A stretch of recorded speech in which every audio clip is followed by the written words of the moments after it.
Rastî îroj vefata Mam Celal em pê agahdar bûn. Em gelek xemgîn in.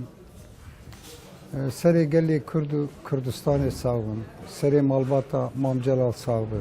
Serê heval û hogirê wî ê partiya wî sağ bûn.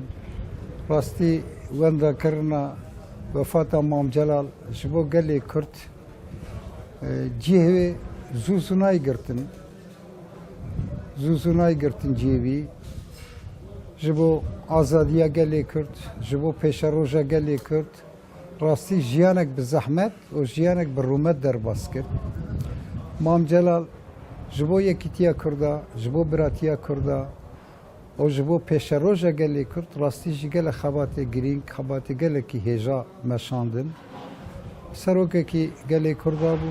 Ez bawerim îro hemû gelê Kurd, Başûr, Bakur, Rojava, Rojhilat, hemû gelê Kurd îro xemgîn in ji ber wefata Mam Celal.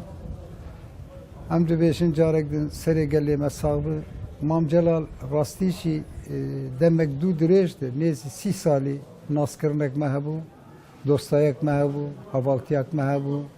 Çi dema dihat Türkiye, Ankara'ya me hevdû dîtin, li Avrupa me hevdû dîtin, Sosyalist Internasyonel Ortak Kongre çêkirin li Başûr carek din em li wê dirêjin ji ba hebû.